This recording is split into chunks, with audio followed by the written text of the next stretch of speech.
Good morning dear students. कैसे हैं आप सभी। उम्मीद है आप लोग अच्छे होंगे, घर में अच्छे से पढ़ाई कर रहे होंगे। क्लास 8 साइंस सब्जेक्ट में हम चैप्टर 13 पढ़ रहे हैं बच्चों, जिसमें हम पढ़ रहे हैं खाद्य उत्पादन एवं प्रबंधन। बच्चों, सबसे पहले आप मेरे चैनल को सब्सक्राइब कर लीजिए, लाइक के बटन दबा दीजिए और बेल आइकन के बटन दबा दीजिए। बेल आइकन के बटन दबाएंगे बच्चों तो आगे की वीडियो की नोटिफिकेशन आपके मोबाइल पर समय पर मिल जाएगी। और जो भी चैप्टर आप पढ़ने में मिस किए हैं या किसी कारणवश नहीं पढ़ पाए हैं तो आप यूट्यूब चैनल पर मेरे चैनल को सर्च कीजिए। जो भी चैप्टर आप डालेंगे, जितने भी हम चैप्टर पढ़ चुके हैं बच्चों, वो यूट्यूब पर अवेलेबल है तो आपको मिल जाएंगी। तो आप बिल्कुल जाकर पढ़िए जो चैप्टर आप मिस कर चुके हैं। बच्चों, आज हमें पढ़ना है सिंचाई की नवीन तकनीकें। हम सिंचाई की नवीन तकनीकें के बारे में पढ़ेंगे कि कौन कौन से नए टेक्नोलॉजी आ चुके हैं बच्चों सिंचाई के लिए। तो देखते हैं, सिंचाई की नवीन तकनीकों के प्रयोग से पानी की बर्बादी को कम किया जा सकता है। ये तकनीकें हैं, तो कौन कौन सी तकनीकें हैं बच्चों, उनके बारे में हम पढ़ेंगे। और जो सिंचाई की नवीन तकनीकें हैं बच्चों, इनका प्रयोग करने से क्या होता है, पानी की बर्बादी कम होती है। सबसे पहले देखेंगे स्प्रिंकलर अथवा बौछारी फव्वारा सिंचाई। इस पद्धति में खड़ी फसल पर कृत्रिम रूप से पानी की बरसात की जाती है। कृत्रिम रूप से मतलब कि वर्षा ऋतु तो होती नहीं है, मानव द्वारा यह इस प्रकार से बनाया गया होता है कि जो खड़ी फसल होती हैं, इस प्रकार से देखिए यहाँ पर जो फसलें हैं इस प्रकार से है ना, तो यहाँ पर क्या किया जाता है, फव्वारी किया जाता है। ये देखिए यहाँ पर फव्वारी, ये जो क्या है, पानी है ना, इस प्रकार से फव्वारी किया जाता है और पानी की सिंचाई की जाती है। तो देखिए, कृत्रिम रूप से पानी की बरसात की जाती है। अधिक दबाव पर पाइपों में पानी प्रवाहित की जाती है ना, किया जाता है, जो एक धुरी पर घूम सकने वाले बहुत से छिद्रों युक्त टोंटी से फव्वारे के रूप में बाहर निकलता है। तो यहाँ पर देख रहे हैं बच्चों कि किस प्रकार से एक टोटी लगा हुआ है इसमें, है ना, और बहुत सारे छेद हैं इसमें और इनसे पानी निकल रहे हैं। ठीक है, और ये एक धुरी पर ही होते हैं, यहाँ पर ही ये गोल घूमते रहते हैं। ठीक है, तो पाइपों में पानी प्रवाहित इस प्रकार से किया जाता है कि धुरी पर घूम सकने वाले बहुत से छिद्रों युक्त टोटी के फव्वारे के रूप में बाहर निकलता है। और यहाँ पर देख सकते हैं चित्र 13.6 का घ नंबर, है ना। ऊंची नीची जमीन और जहाँ सिंचाई की अन्य विधियों का प्रयोग नहीं किया जा सकता, वहाँ सिंचाई के लिए यह विधि उपयुक्त होती है। तो बच्चों, जहाँ पर ऊंची नीची ज़मीन होती है ना, जहाँ पर सिंचाई करना पॉसिबल नहीं होता है, वहाँ पर इस प्रकार की तकनीकों का उपयोग किया जाता है पानी की सिंचाई करने के लिए। यहाँ पर यही विधि बहुत अच्छी होती है बच्चों। अन्य विधि के द्वारा प्रयोग यहाँ पर सिंचाई नहीं किया जा सकता, इसलिए इस प्रकार से सिंचाई किया जाता है जहाँ की जो ज़मीन होती है ऊंची होती है या बहुत नीची होती है ना। अब देखते हैं ड्रिप अथवा टपक सिंचाई। इस पद्धति में पानी सूक्ष्म छिद्र तथा ड्रिपर यानी कि बूंदों के रूप में पानी छोड़ने वाली टोंटी। यहाँ पर देख रहे हैं आप बूंदों के रूप में किस प्रकार से पानी छोड़ने वाली टोटी लगी हुई है। ड्रीपर पाइप है यहाँ पर, ये जो पाइप लगी हुई है इसे ड्रीपर पाइप कहते हैं। ठीक है, यहाँ पर देख रहे हैं हम जो पढ़ चुके हैं, फव्वारे युक्त टोटी लगे हुए हैं इनमें। इस प्रकार से फव्वारा जैसा पानी यहाँ पर सिंचाई की जा रही है। और यहाँ पर ड्रिपर पाइप, तो हम ड्रिपर पाइप के बारे में पढ़ रहे हैं। तो ये इसमें क्या होता है, बूंदों के रूप में पानी छोड़ने वाली टोटी लगी होती है, बूंद बूंद पानी यहाँ पर निकलती है। तो इस पद्धति में पानी सूक्ष्म छिद्र, बहुत ही छोटी छिद्र होती है तथा ड्रिपर युक्त बंद पाइपों में दाब पंप यानी कि कंप्रेशर द्वारा पौधों तक सीधे पहुंचाया जाता है। चित्र 13.6 का अढ़ नंबर देखेंगे इसमें। इस पद्धति से उर्वरकों तथा विभिन्न रासायनिक पदार्थों की उचित मात्रा भी पौधों तक सीधे पहुंचाई जा सकती है। ड्रिप सिंचाई विधि का उपयोग किस प्रकार की फसल के लिए किया जाता है। तो बच्चों, यहाँ पर देख रहे हैं कि ड्रिप सिंचाई विधि का उपयोग किस प्रकार की फसल के लिए किया जाता है। तो इस प्रकार से जो फसलें होती हैं बच्चों, जिसमें रासायनिक जो उर्वरक विभिन्न रासायनिक पदार्थ की उचित मात्रा सीधे पौधों तक पहुंचाना होता है बच्चों, तो यहाँ पर ड्रिपर पाइप लगाया जाता है, जिससे कि इसके द्वारा सीधे ड्रिपर के द्वारा सिंचाई हो सकता है। तो यह विधि बहुत ही उपयोगी विधि है बच्चों। अब देखते हैं 13.3.7 निंदाई एवं खरपतवार नियंत्रण, है ना। निंदाई और खरपतवार पर नियंत्रण कैसे करना है, तो देखिए, खेतों में मुख्य फसल के साथ उग आए अनावश्यक पौधों को खरपतवार अथवा वन बूटा कहते हैं, है ना। जो भी खेतों पे हम फसल लगाते हैं बच्चों, तो उनके साथ साथ अनावश्यक पौधे भी उगाते हैं, है ना, जो कि हमारे लिए उपयोगी नहीं होता है, उन्हें खरपतवार कहा जाता है या फिर वन बूटा भी कहा जाता है। ठीक है। क्या आप बता सकते हैं कि खरपतवार को फसल से निकालना क्यों आवश्यक है? तो देखिए बच्चों, खरपतवार फसल के साथ पोषक तत्वों, जल, स्थान तथा प्रकाश के लिए प्रतिस्पर्धा करते हैं। तो यहाँ पर देखिए बच्चों, जिससे पौधों की वृद्धि कम हो जाती है, फलस्वरूप फसल की गुणवत्ता एवं उत्पादन प्रभावित होता है। कुछ खरपतवार फसल कटाई में व्यवधान उत्पन्न करते हैं, तो कुछ पशुओं तथा मनुष्यों के लिए विषैले भी होते हैं। तो ये जो खरपतवार होते हैं बच्चों, ये खरपतवार बहुत ही खतरनाक होते हैं। बच्चों जो मनुष्य होते हैं उनके लिए विषैले होते हैं, जो पशु होते हैं उनके लिए भी विषैले होते हैं, और कुछ खरपतवार ऐसे होते हैं जो पौधों की वृद्धि को कम कर देते हैं, है ना। तो इन सभी कारणों के कारण ये खरपतवार जो होते हैं ये फसलों के लिए नुकसानदायक होते हैं, मनुष्य के लिए, पशुओं के लिए नुकसानदायक होते हैं। इसीलिए बच्चों, खरपतवार को निंदाई करना बहुत ही आवश्यक होती है। ठीक है। खरपतवारों को फसल से अलग करना निंदाई अथवा खरपतवार नियंत्रण कहलाता है। तो बच्चों, खरपतवार नियंत्रण किसे कहा जाता है? तो यहाँ पर देख रहे हैं कि खरपतवारों को फसल से अलग करना, है ना, फसल से अलग करना यानी कि निंदाई करके अलग किया जाता है, अथवा खरपतवार नियंत्रण कहलाता है। यही खरपतवार नियंत्रण कहलाता है। खरीफ तथा रबी फसलों के साथ साथ अलग अलग प्रकार के खरपतवार उगते हैं, है ना। जो खरीफ फसल होते हैं बच्चों, रबी फसल होते हैं, इनके साथ अलग अलग प्रकार के खरपतवार उगते हैं, जिनमें से कुछ निम्नलिखित हैं। तो यहाँ पर नाम दिए गए हैं बच्चों। तो यहाँ पर देखिए नाम।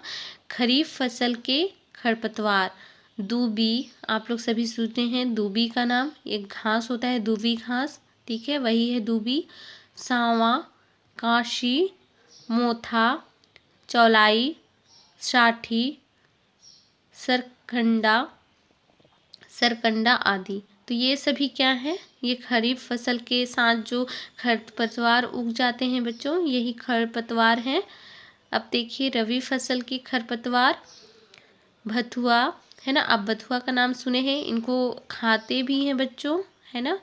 ये भथुआ को खाया भी जाता है। जंगली जई, हिरणखुरी, भांगरा, लाल दूधी आदि। तो ये सभी हैं बच्चों जो रबी फसल के साथ ये खरपतवार उग जाते हैं, जो कि कुछ लाभ भी होते हैं। जैसे ये भथुआ, इसको खाया भी जाता है बच्चों, है ना।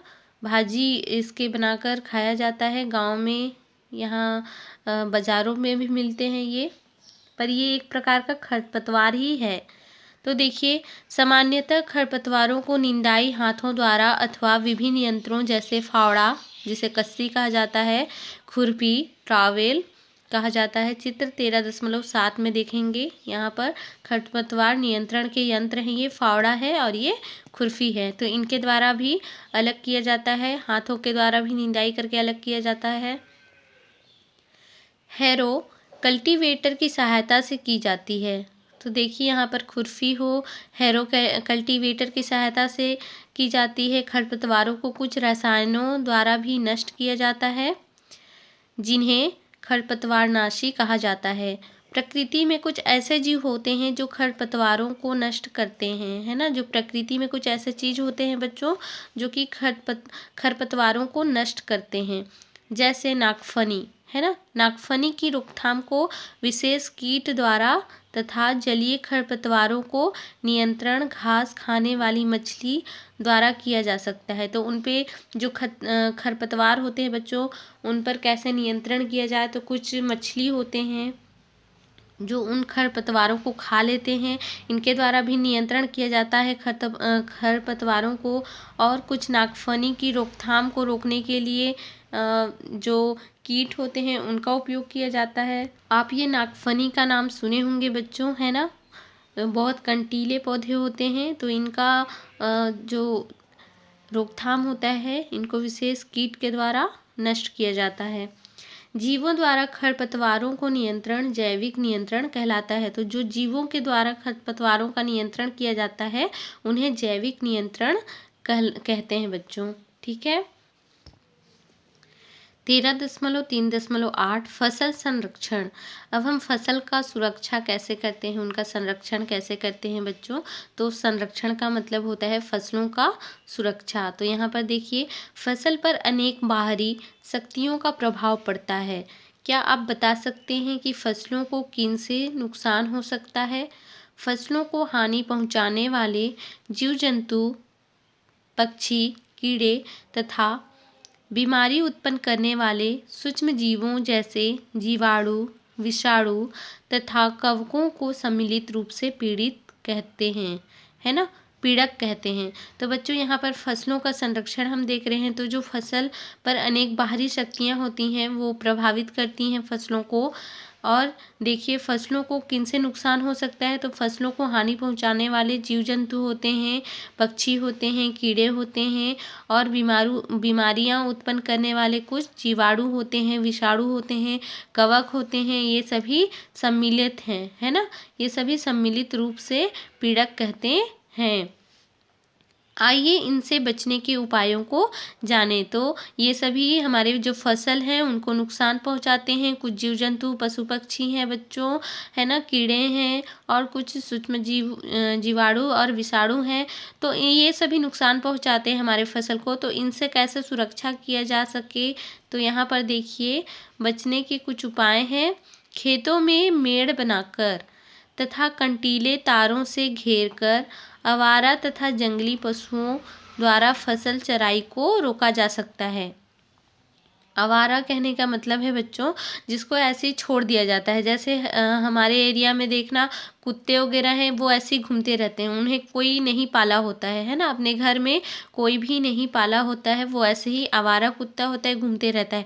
इसी प्रकार से कुछ पशु होते हैं, जैसे गाय होते हैं, उनको कोई नहीं पाला होता है, वो किसी का नहीं होता है, वो बस ऐसे ही घूमते रहते हैं बाहर में, है ना। तो ऐसे जंगली पशु होते हैं कुछ ऐसे।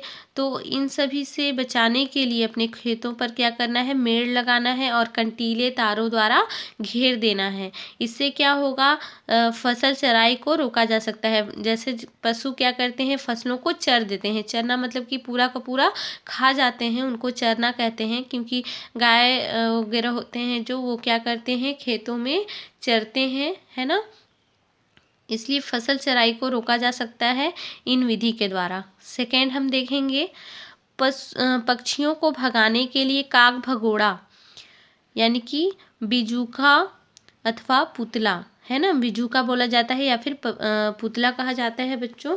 तो यहाँ पर हम काग भगोड़ा बना सकते हैं अपने खेतों में। 13.8 का ख नंबर में देखेंगे कैसे बना हुआ है। खड़ा किया जाता है तथा ढोल बजाए जाते हैं। यहाँ पर देखिए बच्चों कि किस प्रकार से काग भगोड़ा बना हुआ होता है। इस प्रकार से खेतों के बीच में आप काग भगोड़ा बनाएंगे, है ना। तो इससे क्या होगा, कोई भी पशु पक्षी जल्दी नहीं आएंगे, उनको लगेगा कि ये कोई यहाँ पर कोई व्यक्ति है ना। तो बच्चों इस प्रकार से काग भगोड़ा बनाया जाता है, पुतला बनाया जाता है, और ढोल भी बजाया जाता है ना। ढोल बजाने से क्या होगा, पक्षी भाग जाएंगे, और पुतला बनाने से भी पक्षी खेतों में नहीं आएंगे। तो इस प्रकार से अपनी फसल को बचाया जा सकता है बच्चों। थर्ड में देखेंगे जीवाणु, कवक। कवक किसे कहा जाएगा बच्चों, जो आप लोग देखते हैं फफूंद वगैरह होता है ना। तो ये कवक के अंतर्गत आते हैं, जो फफूंद होते हैं। जीवाणु होते हैं, कीट होते हैं, चूहे होते हैं, गिलहरी आदि। पीड़कों से फसल की सुरक्षा के लिए रसायनों, जीवाणुनाशी, कवकनाशी और कीटनाशी आदि का छिड़काव किया जाता है।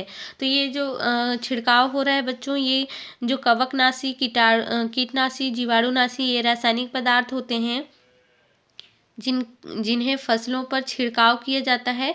इन छिड़काव से जो कवक होते हैं वो नहीं लगते हैं, छोटे जो सूक्ष्म जीवाणु होते हैं वो नहीं लगते हैं, और कीटनाशी यानी कि कीट भी उन्हें फिर नहीं खाते हैं, है ना। तो हमारे फसलों का जो है सुरक्षा हो जाता है और चूहे, गिलहरी इन सभी से बचाव हो जाता है।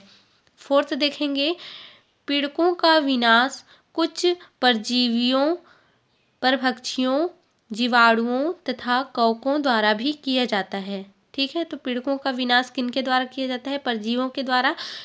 परजीवों उन्हें कहते हैं बच्चों जो कि किसी जीव को खाते हैं, है ना, जो किसी जीव को ही खाते हैं, तो उनके द्वारा अपना पेट भरते हैं, तो वे परजीवी कहलाते हैं। वे जीव जो अपने भोजन के लिए किसी दूसरे जीव के ऊपर डिपेंड रहते हैं, निर्भर रहते हैं, उन्हें परजीवी कहते हैं, है ना। परभक्षी यानी कि वे दूसरों पर दूसरे कीटों को खाते हैं बच्चों, है ना। ऐसे जो अपना पेट किसी जीव को खाकर प्राप्त करते हैं अपना भोजन, तो परभक्षी कहलाते हैं। परभक्षियों और जीवाणु, ऐसे भी बहुत जीवाणु हैं बच्चों जो कि दूसरे जीव कुछ जीवाणु ऐसे होते हैं बच्चों जो अपना भोजन किसी पौधों से प्राप्त करते हैं, है ना। तो यहाँ पर देखते हैं हम कवक द्वारा भी किया जाता है। तो इनका जो पीड़कों का विनाश है इन सभी के द्वारा भी किया जाता है, परभक्षियों के द्वारा, परजीवियों के द्वारा, जीवाणुओं के द्वारा और कवक के द्वारा। यह विधि जैविक नियंत्रण कहलाती है ना। यह विधि जैविक नियंत्रण इसलिए कहलाती है क्योंकि ये जीवों के द्वारा नियंत्रण किया जा रहा है। ट्राइकोग्रामा नामक परजीवी, ये जो आप लोग नाम सुन रहे हैं नया नाम है बच्चों, याद रखेंगे, आप लोगों के लिए ये नया नाम है ना। ट्राइकोग्रामा नामक जो परजीवी होता है, गन्ना, चना, मूंगफली में रोग फैलाने वाले पतंगों तथा उनके लार्वा को नष्ट करता है। परभक्षी कोक्सीनेला कीट माहू को नष्ट करता है। परभक्षी पक्षियों जैसे बगुला, बदक तथा सारस का जैविक कीट नियंत्रण में बहुत महत्व है। ये फसलों के कीटों को खाकर उन्हें समाप्त करते हैं। तो बच्चों यहाँ पर जो हम पढ़ रहे हैं, ट्राइकोग्रामा नामक जो परजीवी होता है वह गन्ना, चना, मूंगफली में रोग फैलाने वाले पतंगों तथा उनके लार्वों को क्या करता है? नष्ट कर देता है ना। वे एक परजीवी हैं ट्राइकोग्रामा। ये इन सभी गन्ना, चना, मूंगफली में जो रोग फैलाते हैं इन पतंगों को, उनके लार्वा को ही नष्ट कर देता है। परभक्षी क्या करता है? कोक्सीनेला कीट माहू को क्या करता है? नष्ट कर देता है ना। और परभक्षी पक्षियों जैसे कि बगुला हो गया, ये भी दूसरे जीवों को खाते हैं, बगुला, बदक हो गए तथा सारस का जैविक कीट नियंत्रण में बहुत महत्व है। ये फसलों के कीटों को खाकर उन्हें समाप्त कर देते हैं। जैसे बदक पानी में अक्सर दिखाई देंगे बच्चों, तो ये पानी में जो होते हैं अन्य जीवों को खा लेते हैं, मछलियों को भी खाते हैं, है ना। तो इनसे क्या होता है? फसल नष्ट होने से बचता है। बगुला जो है वो जो छोटे छोटे पक्षियाँ होते हैं, मान लो वो फसलों को खाने के लिए गए हैं तो बगुला क्या करते हैं? उनको खा लेते हैं। इस प्रकार से सारस है, ये सभी कीटों को जो खाते हैं उनको कीट को खाकर नियंत्रित कर लेते हैं, यानी कि फसलों को बचा लेते हैं, है ना। तो इनसे भी हमारे फसल बच जाते हैं। तो ये कीट नियंत्रण में बहुत महत्वपूर्ण है बच्चों, महत्व है।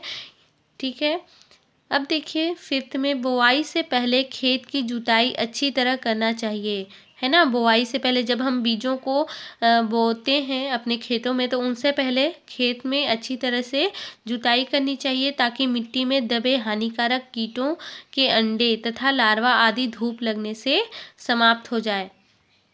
तो बच्चों, बीज को बोने से पहले क्या करना चाहिए, अच्छी तरह से जुताई करना चाहिए अपने खेतों को, ताकि क्या होता है, जो खेत में अंडे वगैरह होते हैं, लार्वा वगैरह होते हैं कीटों के, वे नष्ट हो जाएंगे और धूप लगने पे वो मर जाएंगे, नष्ट हो जाएंगे। 6 में देखते हैं, फसलों को कीड़ों से बचाने के लिए मिश्रित फसल प्रणाली एक कारगर उपाय है ना। फसलों को कीड़ों से बचाने के लिए मिश्रित फसल यानी कि बहुत सारे फसलों को, बहुत सारे बीजों को एक एक कतार में आप बोएंगे, है ना, तो उन्हें क्या कहते हैं, हम मिश्रित फसल कहते हैं बच्चों, है ना। जैसे कि मान लो हम एक कतार में क्या बून दिए, क्या वो बो दिए, सरसों। एक कतार में हम किसी और चीज़, मूंगफली बो दिए। एक कतार में हम और उड़द बो दिए, है ना। इस प्रकार से मिश्रित फसलों से क्या होता है कि जो फसलों को कीड़ों से बचाया जा सकता है, जो कीड़े लगते हैं उनसे बचाया जा सकता है, और मिश्रित फसल प्रणाली एक कारगर उपाय है। साथ ही सही फसल चक्र अपनाने से भी कीड़ों का प्रकोप कम हो सकता है। तो बच्चों, जो फसल चक्र अपनाने से क्या होता है, कीड़ों का प्रकोप होता है वो कम हो सकता है। एक सलाह है, पीड़कनाशी हमारे स्वास्थ्य पर सीधा प्रभाव डालते हैं, है ना। पीड़कनाशी क्या होता है, जो हम छिड़काव भी करते हैं, तो ये सब क्या होता है, इससे हमारे स्वास्थ्य पर सीधा प्रभाव डालते हैं। यह रसायन बनकर मिट्टी के अंदर चले जाते हैं, जिन्हें पौधों द्वारा अवशोषित कर लिया जाता है। यह पत्तियों तक, फलों की सतह पर भी जम जाते हैं। अतः फलों एवं सब्जियों को खाने से पहले अच्छी तरह धो लेना चाहिए, है ना। आप लोग ये भी कर सकते हैं, जो भी आप बाज़ारों से सेब लाते हैं या कोई भी फल लाते हैं बच्चों, या फिर सब्जी लाते हैं, तो उन्हें काटने से पहले आपको क्या करना है, पानी में डीप कर देना है ना, यानी कि पानी में डुबा देना है। आधे घंटे तक, 1 घंटे तक आप डुबा दीजिए, उसके बाद आप सब्जियों को काटिए, तो आपको नुकसान नहीं पहुंचेगा। वरना क्या होगा, ये सभी क्या करते हैं, जो रसायन छिड़काव होते हैं, कवकनाशी, कीटनाशी, है ना, तो ये जाकर पौधे जब अवशोषित कर लेती हैं, तो ये पत्तियों, फलों में जम जाती हैं, ये रसायन पदार्थ होते हैं। तो इनको हम डायरेक्टली खाएंगे तो हमारे स्वास्थ्य पर बुरा प्रभाव पड़ेगा। इसलिए इनसे बचने के लिए आपको इसी प्रकार से, मान लो आप सेब लाए हैं, है ना, तो उनको खाने से पहले क्या करेंगे, आप पानी में डीप कर देंगे, है ना। आप पानी ले लीजिए, आधा बाल्टी ले लीजिए, आधी बाल्टी में आप सेब को डाल दीजिए और आधे घंटे 15 मिनट तक छोड़ दीजिए। इससे क्या होगा, जो रासायनिक पदार्थ होते हैं वो निकल जाते हैं, जो हमारे शरीर में नुकसानदायक, जो नुकसान पहुंचाने वाले होते हैं वो कम हो जाते हैं, है ना। और अच्छी तरह से धोकर ही खाना चाहिए सब्जियों को, ठीक है, और फलों को भी। 13.3.9 फसल कटाई एवं गहाई। तो बच्चों, फसल कटाई एवं गहाई हम नेक्स्ट वीडियो में पढ़ते हैं, ठीक है। यहाँ पर कुछ क्वेश्चन है बच्चों, जिसके आंसर आपको बताने हैं और मेरे व्हाट्सएप नंबर पर सेंड करने हैं। ये क्वेश्चन है, पीड़कों से फसल की सुरक्षा कैसे की जा सकती है ना, और फसल उत्पाद का भंडार किस प्रकार किया जाता है, ठीक है। ये 2 क्वेश्चन का आंसर आप लोग बताएंगे और मेरे व्हाट्सएप नंबर पर सेंड करेंगे, ठीक है बच्चों। Bye bye, take care.